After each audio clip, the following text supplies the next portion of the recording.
নমস্কার বন্ধুরা, নতুন একটা ভিডিওতে তোমাদের অনেক অনেক ওয়েলকাম জানাই। তো একটা পুজো বাড়িতে নেমন্তন্ন আছে, তো চলো যাই সেখানে। আমার পাড়ারই প্রতিবেশীর বাড়িতে পুজোর নেমন্তন্ন ছিল। আমার ছেলে আর ছেলের বন্ধু দেখো কীরকম দৌড়চ্ছে। তো চলে এসেছি এখানে। হোম যজ্ঞ ততক্ষণে হয়ে গেছিলো, অনেকটা দেরি হয়ে গেছিলো। পুজোর প্রায় লাস্ট সময় আমরা এসেছিলাম পুজো দেখতে।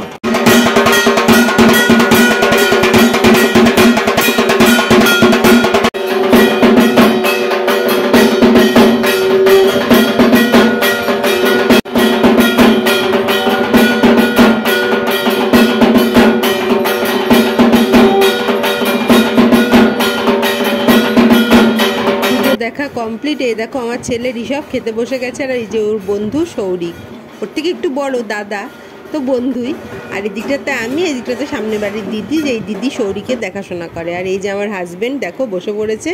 তো যেহেতু অনেকটা বেলায় হয়ে গেছিলো, মোটামুটি সবার খাওয়া হয়েই গিয়েছিলো, ফাঁকাই ছিল। প্রথমে পুজোর প্রসাদ ফল দিয়ে দিয়েছিল, তারপরে দিয়ে দিয়েছিল গরম গরম সাদা ভাত আর ভীষণ সুন্দর টেস্টি শুক্তো। তারপরে দিয়ে দিয়েছিল ভেজ ডাল আর তার সাথে আলুর চিপস, এটাও খেতে দারুণ ছিল। এরপরে যেটা চলে এসেছিলো মূল আকর্ষণ, এঁচোড়ের তরকারি। নিরামিষ এঁচোড় যে এত সুন্দর কি বলবো।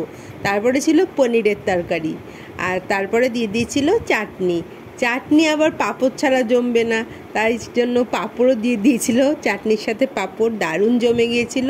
তারপরে ছিল দুটো মিষ্টি, মিষ্টিগুলো ভীষণ সুন্দর ছিল খেতে। আর শেষ পাতে ছিল হচ্ছে কর্নেটো আইসক্রিম আর হজমোলা। তো এই ছিল আজকে আমার ভিডিও। তোমাদের কীরকম লেগেছে তোমরা কমেন্টে অবশ্যই জানিও।